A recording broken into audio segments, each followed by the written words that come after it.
and I want to talk about creativity. My contention is that creativity now is as important in education as literacy. Picasso once said this. He said that all children are born artists. The problem is to remain an artist as we grow up. I believe this passionately, that we don't grow into creativity, we grow out of it. Or rather, we get educated out of it. I'm doing a new book at the moment called Epiphany, which is based on a series of interviews with people about how they discovered their talent. It's really prompted by a conversation I had with a wonderful woman who most people have never heard of. She's called Gillian Lynn. She's a choreographer, and everybody knows her work. She did Cats and Phantom of the Opera. Anyway, Gillian and I had lunch one day. I said, how'd you get to be a dancer? And she said it was interesting. When she was at school, she was really hopeless. And the school in the 30s wrote to her parents and said, we think Gillian has a learning disorder. You couldn't concentrate, she was fidgeting. I think now they'd say she had ADHD. Wouldn't you? But this was the 1930s, and ADHD hadn't been invented.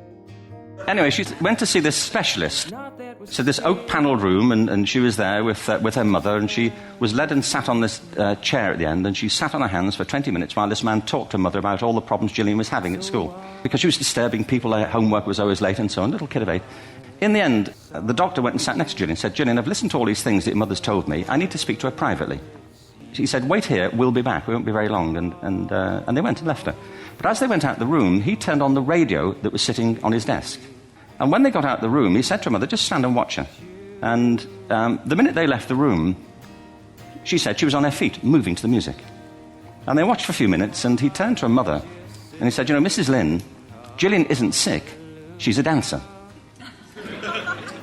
Take her to a dance school. I said, what happened? He said, she did. I can't tell you how wonderful it was. We walked in this room, and it was full of people like me. People who couldn't sit still. People who had to move to think. Who had to move to think. They did ballet, they did tap, they did jazz, they did modern, they did contemporary. She was eventually auditioned for the Royal Ballet School. She became a soloist. She had a wonderful career at the Royal Ballet.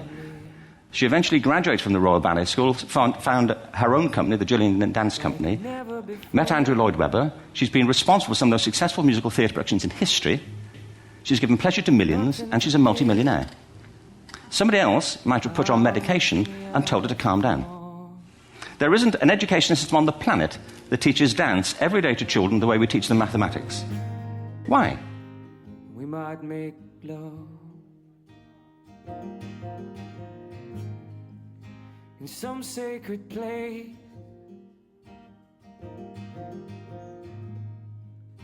The look on your face was still a cure.